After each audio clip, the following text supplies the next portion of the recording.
Now then, crew, and welcome back to the Andy Mechanic YouTube channel. And it's the second in the series of the Toolbox tour for the Andy Mechanic workshop. In the last video, we covered the main toolbox just over there, look, the top box and the main roll cab. However, in this workshop, there are many more drawers.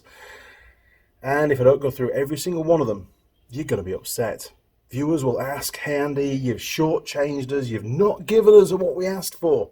And believe me, many viewers have asked for a toolbox tour because there really is so much stuff to see. You guys get to see me using lots of different tools in every video that goes out, and you know, maybe you want more information about each tool, or where you can get one from, or just the model number, or something. And to put it on a video makes life a lot easier. But remember, as a mechanic, if you haven't got the tools that you need, it really impedes you getting the job done. Sure, we've all done stuff with hammers and screwdrivers rather than having a proper punch or whatever, just to get the job done if you're in the middle of a field somewhere.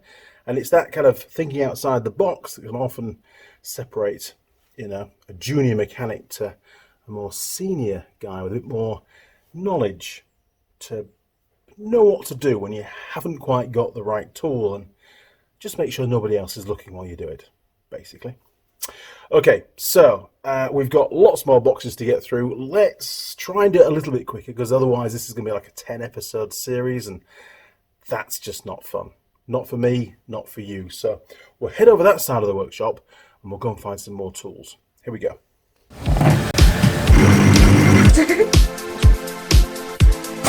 Used.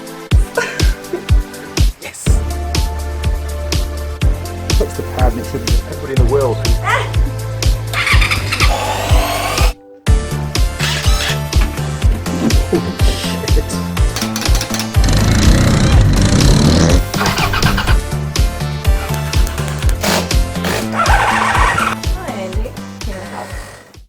Now, for those that are keeping count, we're up to 13 drawers so far. Now, this is a roll cab that isn't just used for tools. There's also, I keep some project parts in there. So the top drawer, very quickly, we're not going to go through everything. Top drawer is the remaining new parts for Holley's DR200. There's lots of stuff still to go on: brake levers, chains and sprockets, clutch cables. With recent addition to this was some indicators that I got given the other day, so we've got some indicators now. So we're not far off. Not far off at all. The next drawer down, so this would be drawer 15 for those that are counting. This are some of the parts that have come off and still to go on the CB750K2. So again, still a bit of stuff to do. We've got a brand new ignition switch to go on. We're just waiting for Simon Raw, who sent me the socket to go on the loom for that to turn up, and then that can go on. But we're here to talk. Oh my word! We're here to talk about tools as opposed to parts. So what have we got? Okay. So in here we've got the boxes with the old, or with the Dynatech ignition that's already fitted. Again, parts. But a tool here. This was sent to me by a chap in Australia when he saw me when I first launched the CB750 project. There we go, look. And this is for balancing carburetors, and it can do up to 4 carburetors, which is perfect because that's exactly the number the CB750's got. So it's a special tool for balancing those carbs. And when it's all plumbed up, and there'll be a video on using this when we get to the right time, we're not quite there yet.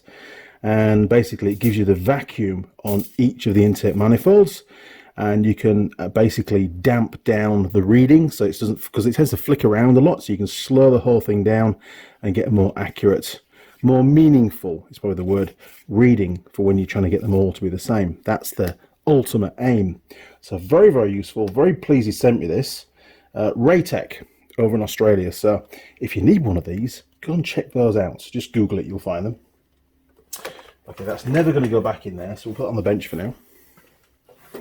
And I'll tidy that up. Okay, other tools. Well, you can't really call wiring and stuff tools, can you? But anyway, we've got that.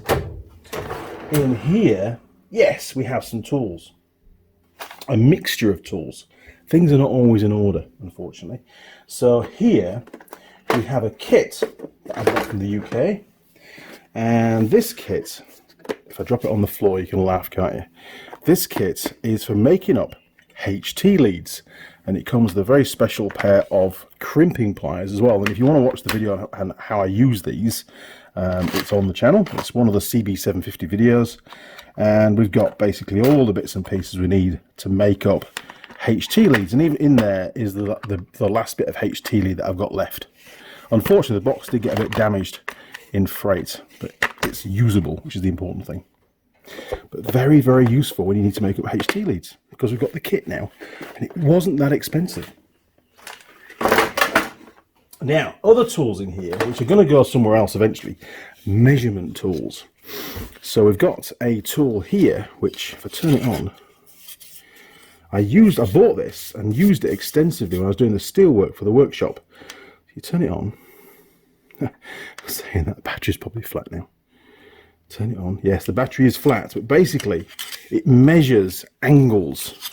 So you can move this piece around and it measures the angle between this and this bit. It was working the other week actually. I'm surprised the battery's flat, but anyway, it needs new battery, which lives in there. I won't take it out now. Right, so I need to buy a new battery for Mrs. Mechanic's car fob, so I can do that at the same time. Now this is brilliant. I've used this. I would never thought of buying one until I bought one. But this, it measures distances, and it has a little, is that going to blind you? It shouldn't do. Has a little red LED laser just there, look. And you can point it at something like the end of the workshop. There you go, look. And from here, it's 5,802 millimeters from where I was holding the tool. And then you can move it back a bit, and you can take the same reading again. Oh, there we are. Inconclusive. Hang on, I need to... There we are. So 5,835. I was very dubious about the accuracy of this thing, and I tell you what, it's amazingly accurate. Very, very happy with it. Use it a lot when I'm doing any kind of sort of long beam work or whatever, because you know, putting a tape measure out is a bit of a ball ache. So that is super useful. Now, what else have we got? Ah, yes, Jim Haynes sent me this as well. He sent me some long handled ratchets, and you saw those in the last video. And he also sent me these tools, and these are for removing plastic panels on cars, and they're extremely well made. Very, very impressed. And you can adjust the positioning of this head just by pushing that little button in there, like the chrome silver button, and it'll lock into different positions. So a really useful sort of heel, almost like a little mini pry bar for getting stuff out, getting the, honestly, one-handed, it's hard, isn't it? Getting these little things out, you know, on your cars. And it came in a really cool little box as well. So that lives pride of place in there. Okay, close that drawer up. What else have we got? Ah, more measurement stuff. Let's just bring the camera down a bit. There we go, look. Okay, interesting stuff in here. We've first of all got a DTI. There we go, look. Now this isn't the Teng Tools base. This is my old base, because I use the Teng one on a camera stand, believe it or not. But we've got the Teng Tools DTI there, look. Nice and easy to see. It's good on the camera. It's very clear to read on the camera. That's one of the reasons why I like it. So we'll stick that back in there. That's the part number. Look there, look, DG millimeters. There you go. If you ever want one. They're not cheap, but they are well made, and that's what it's all about. And then in here, from memory, this is my older DTI, which is a different type. It's got like a little arm on it, as opposed to a plunger. See there, look. And that's in quite a few videos previously. So, you know, it's good to have two different types. Now, what's in here? I can't remember. There is a measurement drawer, so... Oh, yes, amp clamp. Yeah, look. Made by... What brand was it again? Oh, Limit. And it works as a voltmeter and stuff as well, which is pretty cool. And I do use that, and I think yes, it still works. It's not flat, which is good. Always should have an amp clamp. If you do anything electrical work, you should really have an amp clamp. Now this is really interesting. I bought this years ago for a particular job because I needed to know how fast something was rotating. And I got this off the internet. And that's right. So it's good for use in the lathe and that kind of thing. And it probably is flat. It probably has got the batteries in it actually. It has! Wow. Okay, is it going to work? How the hell do you turn it on? Can't remember now. Test. On. Don't know. I think it's probably flat. But very, very useful. And what you do is you attach a bit of this reflective strip to whatever's spinning. And then you point this at the spinny reflector strip and it tells you on the display what the RPM is. Very simple, but actually a very useful little tool. And it wasn't expensive. And that's the model there, look. And I know you can still get these. They probably sell lots. Right. Haven't had to use it for a long time, but it's there when I need it. Now, next job in this drawer. This is what you call a torque adapter. So what's it say in the instructions? Let's have a look. I bought this for a particular job. This is a King Tony one. And I did look around for a while on what to get. And they do different sizes. And this one, what does this one go up to? Can't remember.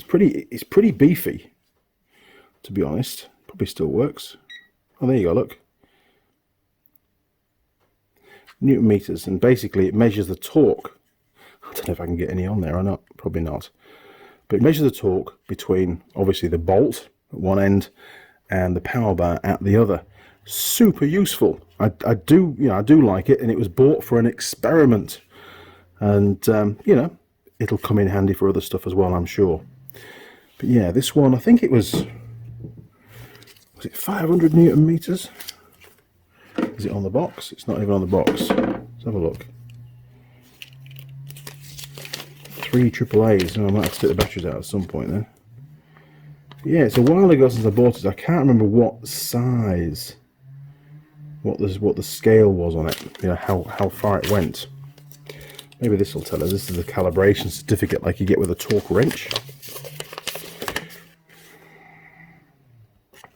Okay, so 1,000 units, Newton meters, 1,000, and its reading was just over, and just under. So obviously it's near as damn it. It's pretty good. So that one will do up to 1,000 Newton meters. That's impressive. It really is. Right, so we'll stick all that back in the box later. Okay, this one is a dial bore gauge. This is a very nice tool and often one that people don't usually own. And it's used by engineering companies and people that fix motorbikes or cars, engines basically, to measure. It's like a DTI but on a stick. And it measures with some adapters that go in the end there. Look, it measures the bore diameter. And when you're measuring bores, you take a number of different measurements, not just one. And you've got to see how tapered the bores become and how oval the bores become. And you've got all these little adapters with the kit, some little shims as well here, look. And you would normally use this in conjunction with a micrometer to set the actual gap so you know what it is when you zero that dial. Super useful. Don't use it that often. When I do use it, I've got one, which is great. Right. Okay, King Tony. Let's put him away. I can feel some editing coming on very quickly because you're going to lose interest if I don't speed up. Hang in there. I'm nearly there. I'm nearly there. Hang in there. Right. Put the lid back on. There we go, look. Then we can put that one away. And it just fits in the drawer, look. They must have measured that. Okay, what else have we got? Ah, yes, not just rags. We've got pullers. Look at all those pullers. And my favourite puller is this one here, made by Sykes Pickavant. See if we can get it out. Jeez. Okay, so Sykes-Pickerton are an extremely high quality tool company, and I bought this many years ago, about probably 30 years ago. I bet it wouldn't be far off. And it's a hydraulic puller. I remember one day it wouldn't quite fit in, so we had to grind back one of these legs. See there, look. Which isn't so good. It has weakened it somewhat, but it hasn't caused it a problem. It hasn't broken, and it's had a fair force on it. But I'm sure I can buy another leg sometime. It's got the part numbers on and stuff. Sykes-Pickerton, England, and it's got the part number there, look. It's brilliant. And it comes with a couple of adapters as well. So you've got a spacer that goes on there, like that. And then, very useful, you've got this little one with a nipple on it here. And that's for, you know, a lot of the shafts have holes in the middle. So you can align it. It doesn't quite fit on anymore, though. I think that needs to go back in the lathe and get machined down. It's a bit bird, but it should fit on there. Or you can put it straight on there as well, look. See? Perfect. Right. Question is, can I get the drawer to shut? Probably not.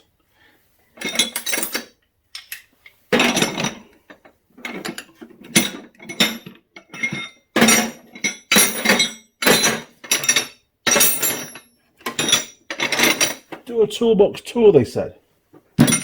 It'll be easy, they said. Oof, I'm going to adjust. Okay, now, down here, in the bottom drawer, all the silver stuff and black stuff relate to a particular pipe bending machine that I bought a while ago, which I'm proud to say I have used. It looks a bit like that when it's assembled, and it's extremely good. But it only bends up to an inch outer diameter pipe.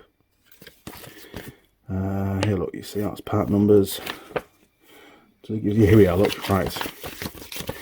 So that's the specs there, look, so tube size, inch and 1/8. I don't think mine does that. I think mine does an inch. 25.4 is the biggest, because that was the biggest former that I used. So I don't think this kit includes the 1.25 inch. Yeah, we don't have square formers, we've only got round ones. But yes, I used it for the first time a few months, a couple of weeks ago actually, and the bend was brilliant. I made a little rack for the back of the ute, and it was really nice that it had a couple of bended components in it. It made it look a lot more professional. Now the red bits are all part of another pipe bending machine that Ben bought. It's a 12-ton hydraulic pipe bender. So it's got the bottle jack and stuff. And of course, the red bits you see in there are these formers here, look. Very cool. Does much larger pipe, and basically between the two, we can bend pretty much whatever we need. So, very good. Nice of Ben to be contributing to the workshop. Good job, Ben. Put the rags in there, look. Right, so how many drawers is that so far? Are you counting? Okay, while we're on, let's do the extended drawers on the side. I'm going to wheel you down a bit. Ooh, that was awful, wasn't it? Earthquake time. Okay, now bear in mind, forgive me, I haven't finished sorting all my drawers out yet.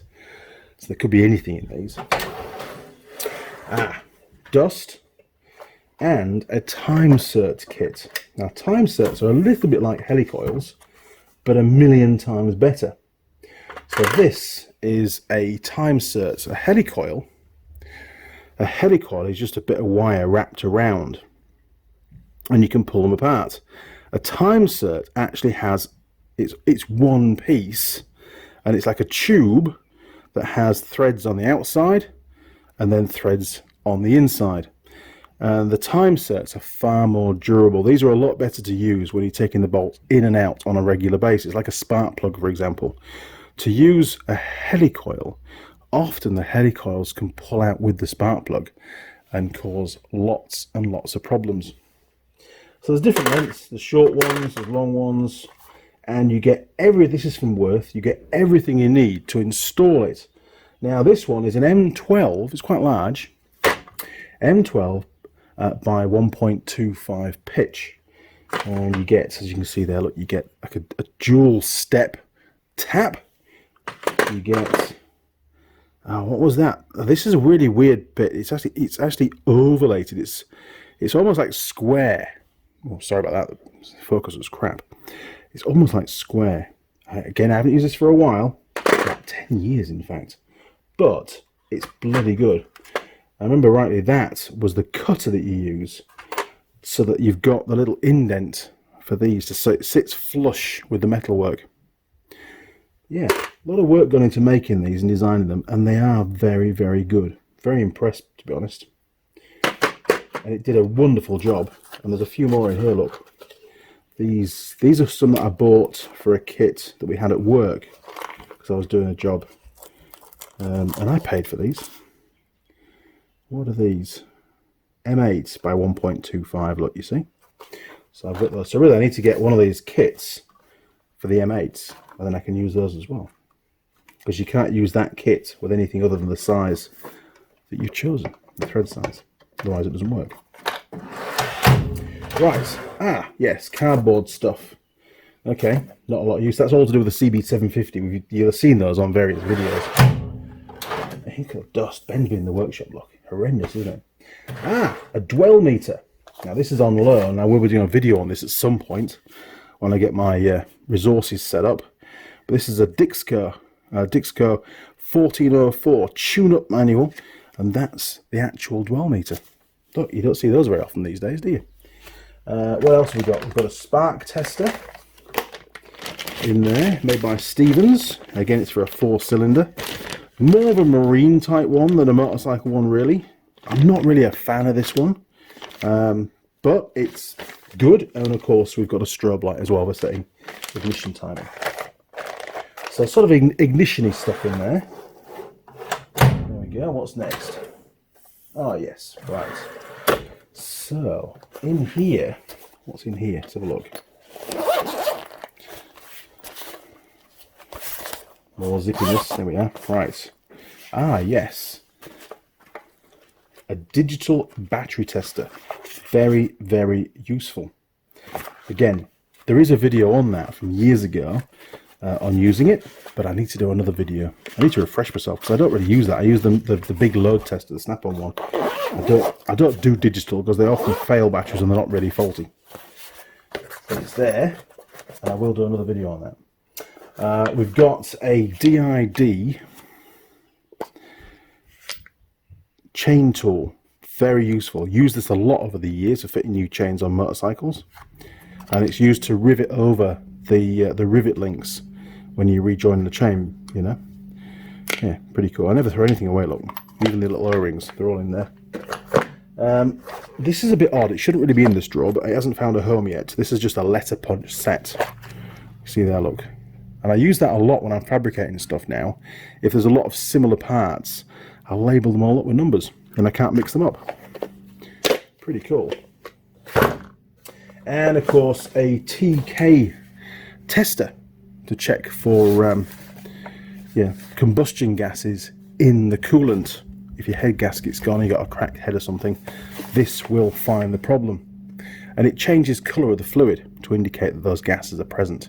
Very simple test, not always conclusive. It does depend if you've got a really good leak or not. If it's a tiny, tiny little leak with just like micro bubbles, this isn't really the best way of doing it. It doesn't really change the colour very much, if at all. Okay, in there we've got just Andy's homemade test light. Yes, that's very old and it's wants some repair, doesn't it? But it's pretty cool. If you basically plug that onto your battery, positive, negative, and then it gives you, it's like a logic probe. So if you touch a positive, you get a red. If you touch ground, the green LED lights. Pretty cool. We used to make those at work at Unitech. And there was a video on the channel making that tool. That's that one. Right, what else have we got? Okay, more CB750 bits.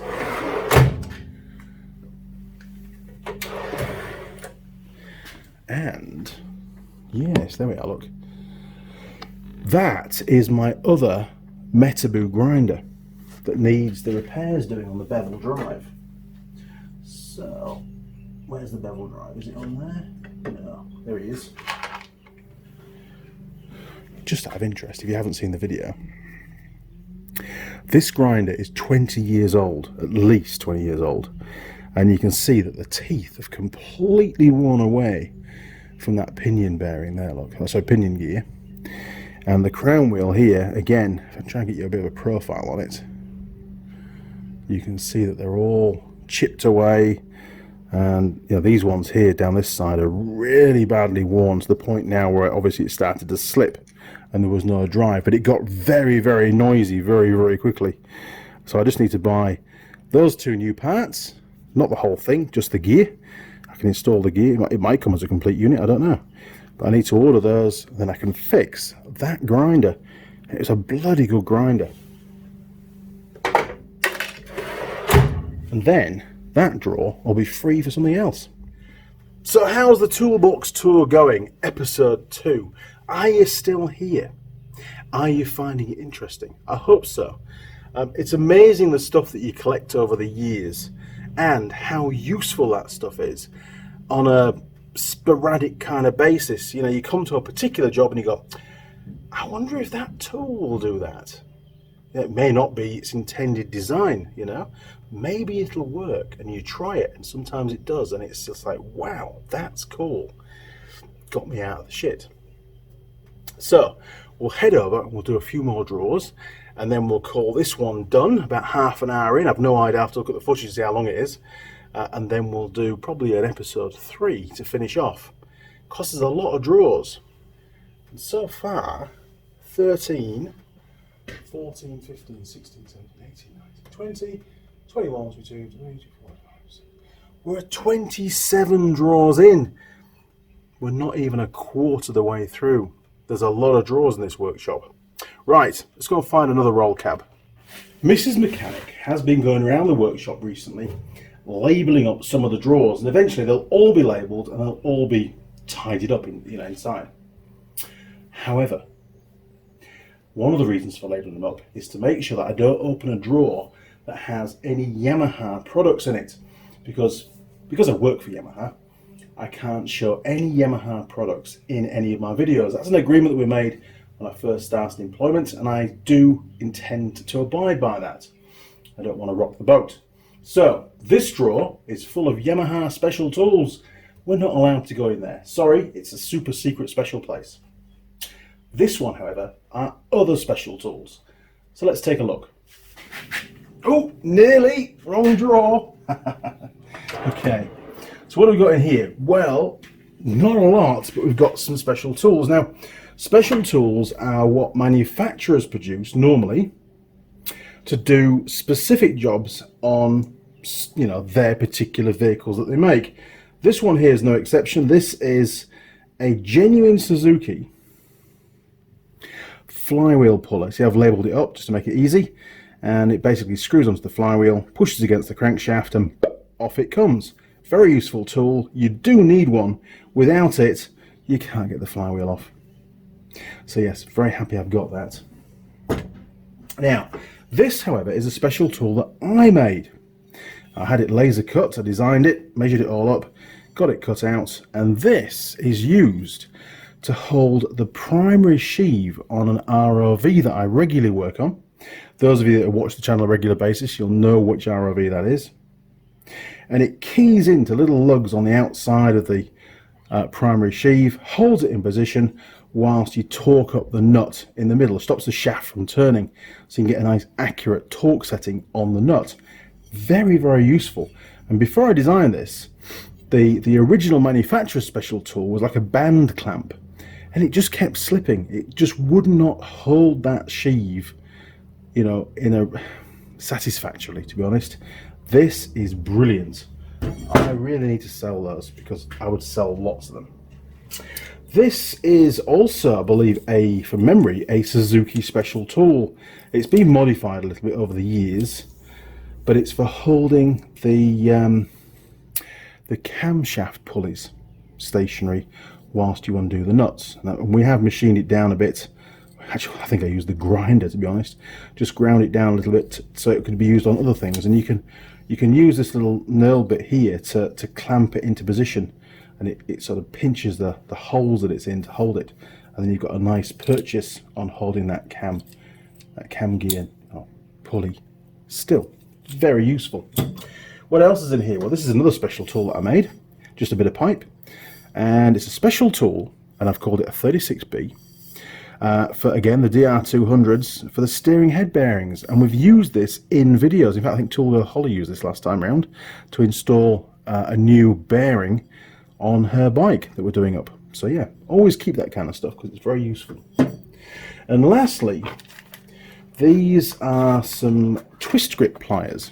Now these were used by Toolgirl Sam on a bike years ago when she fitted new grips. It was the customer's bike, he asked for new grips, and basically you clamp the wire in the drawer there, close it up, you can lock it in place. There's the lock it in place, and then basically you let it spin on the wire as you pull. Okay, it's difficult, but you pull, it's on a spiral, so as you pull this, these spin round and put the twist into the wire. Very simple tool, very, very useful, and I'm sure that you would use these not just for doing grip wires. You could use it, for example, for doing when you wire up a sump bung on a race car or something.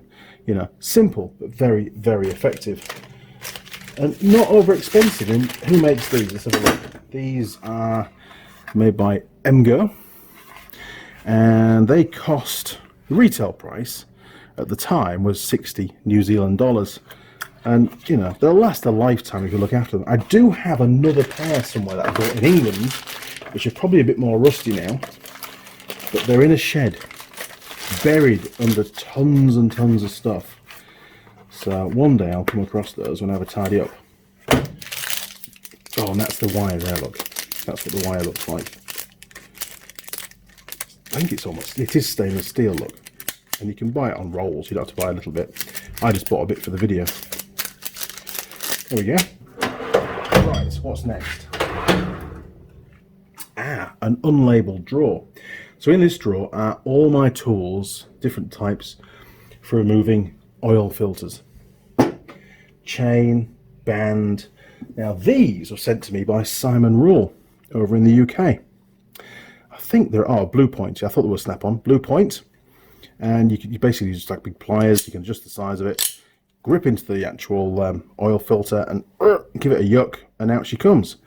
Very, very cool. And these are amazingly strong when you think there's hardly any metal around this area. And I've given these some serious jip in the past. These are almost probably my favourite ones. These are made by Sykes Pickavant, again, and they're a band style, and you can get into very hard to reach places, and then you just go twizzle the knurl to make the band larger or smaller. If you just watch the nut, as the nut climbs up, the band gets smaller. So you twizzle it around like that, it grabs onto the filter, and then you can just move it a few degrees if that's all you've got available, slacken it off, slide it back, and do the same again. And you can use these to tighten, and to also do them up if you can't get your hand in there. Some modern cars are really, really hard to get to the oil filters. And this is a larger size one. This is for truck ones and stuff, basically. So we've got that as well. And this is the most recent one that I got. This is pretty cool. So you basically, there we are, look, it's on a spring loader. So you just basically spring it over the oil filter itself. You can see different sizes there, look. And it'll do up and undo. It's got like a ratchet system, and it fits a 1/2-inch drive ratchet. Or it's even got its own ratchet in there, so you can just use a bar if you want, you know. Pretty cool. It's quite deep, that's the only thing about it. Plus you've got the head of the tool as well. It's quite long when you think, so you need quite a bit of space. And that's where band ones can be quite useful, because you can just slot them over the end and you can get in. But, you know, horses for courses. So we've got one of those. Now, oh yes, air tools. Hardly ever use them anymore. We've got Toolgirl Sam's 3/8 drive. It hasn't been used so much that I've even stolen the actual fitting off it, this one. But it hasn't done a lot of work. It's in really good condition. 3/8 drive, and pretty powerful for what it is. But I've moved on to electric tools now, rechargeable tools. Mainly for the videos, because it's quieter. There's no hissing air in the background. Same one, but 1/2-inch drive. Again, super powerful, very useful, done a fair bit of work. Those were both given to me by Teng Tools here in New Zealand, as was this brand. What's this one here? This is a Luna brand. I think they stopped selling these. But I've never used it, to be honest. Little ratchet driver. Yeah, get me out of trouble one day if I need it. These are from England. This one is a little 3/8 Blue Point. It's very, very tight. It'll need an overhaul if we're ever going to start using it again. Probably not. Should really sell it, to be honest. Did a hell of a lot of work in England and bought it brand new. So you can see all these bashes and marks are all ones that we've put on this tool. This one, same again, but much smaller on a paddle. You know, it's tired. It really is. As drawer space becomes a premium, this will probably get thrown out. I don't even know what brand it is, to be honest. It's got a number on it. E3872. Don't recognise that. Maybe we got this one second hand. Don't know. This one, definitely bought it myself. We used to get through these probably one a year. Again, hard to tell what brand it is now, to be honest. I forget. But they were very cheap, not particularly powerful, and in all honesty, just disposable. Once they wore out, we just used to throw it out and get a new one. And this is pretty tired because I got that one. But I kept them to show you. Okay. Here we go. Look, right. Interesting drawer. So we've got some tools here. These are basically sockets for doing O2 sensors on cars. Very, very specific types of sockets, where the wire will feed up on that one there, for example, where you've got clearances to allow you to get in and get things undone. Specialist, very useful. Now, this is a tool that Simon Roll in the UK recommended to me, and basically it's a removal tool for the pistons in brake calipers on motorcycles because they're quite small, and it's unbelievably good. It really is. You've got all these different size sort of ferrules that you put over, and it splays them out into the inside of the piston, because obviously the pistons have a void, and then you can use this little slide hammer together with this bit of the tool to pull the pistons out. And it's really quick, it's really good, and doesn't cause any damage whatsoever. So if you haven't got one of these, I strongly recommend it. There you go, look. But you'll find them on the internet. They're always out there. And this came from England, I think, from memory. Right, what else have we got? Another sort of puller type thing. This is for bearings, so removing bearings, and again it's been modified. Look a little bit, you see, done stuff to it, but it's years old. Came from England. Very, very useful. Made by a company called By Moto. Looks German to me. Motorrad. Yeah, quality and special tools. I'm not going to try and pronounce that, but it's lasted a very long time and it's extremely good quality. Now, lastly, the Jesper rivet nut kit. Now, there aren't many rivet nuts left in here because we've used most of them, but it's a bit like a pop rivet gun, but it does rivets. There you are, what you see. That's a rivet nut. So inside there is a little thread. You drill a hole, use the gun, it crimps it up, and then you've got a nice permanent thread. Ben used these a lot on his bicycles for like bottle holders and stuff. Very cool. This was, believe it or not, in my field toolkit for a while, and that's why it's full of red dust, because it's covered tens of thousands of kilometers around New Zealand over a couple of years, and I decided that it didn't really need to be in my field toolkit anymore, and it could live in the workshop. So there you go. That's what it is. It's a GBM5. You can probably still get these now, and again, super good quality. What else have we got? The last drawer, a nice big drawer too. Let's just bring you down a bit. So in here, this is labelled up Power Tools Steelwork.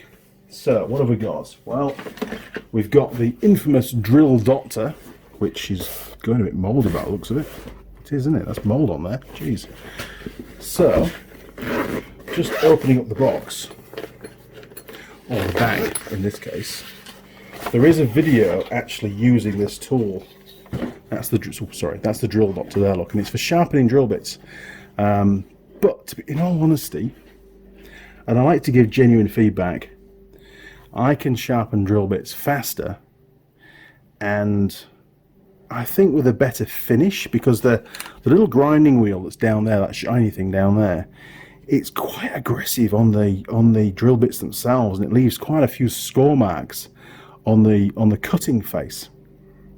Whereas if you do it on the bench grinder, it's a lot smoother. So, you know, I just don't really use it. Mrs. Mechanic uses it a lot when she's sharpening drill bits for me. But if I need to sharpen just one drill bit, rather than get this out of the bag, I'll just go to the bench grinder, and it does the job just fine. Quite happy with it. Right, what else have we got in there? Well, we've got some bands for the finger sander. And that is the finger sander. Super cool little tool, to be honest. Again, Makita, not cheap at all. It's a 9032, very industrial type of tool this is, and you can adjust the position of the finger. You see, look, so you're working it. You know, your ergonomics are good when you're using it. You can adjust that around, which is pretty cool. We'll keep it in the straight position for now. Easier to store, and that just locks it in place. And the belt, from memory, the belt's just under spring tension there. I'll let you see. Pretty quick to change the belts on, and the belts are pretty cheap, in all honesty. But I did snap quite a few of them. I thought there might have been a fault with the belts, but I think it was me. Very, very cool. And the last thing in there is this.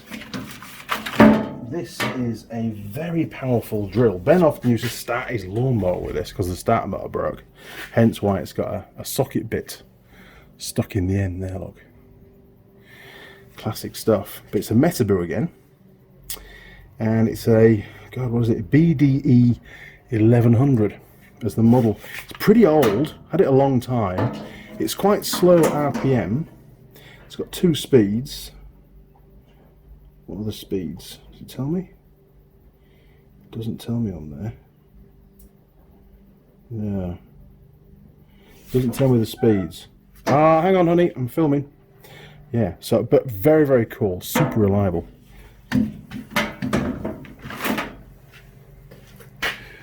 Right, back to the bench.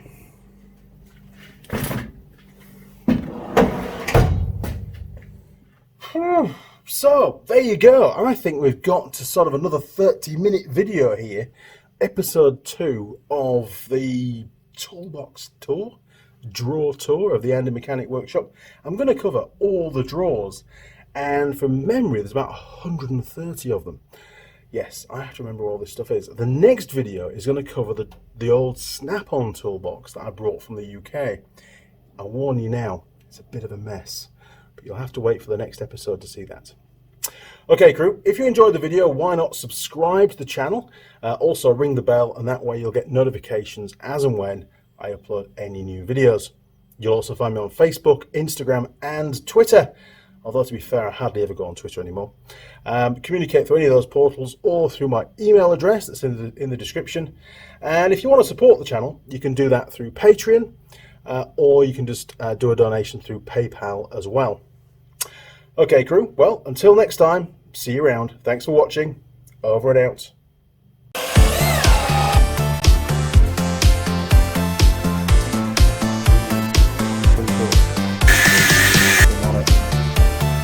And we get the pick up again. Oh!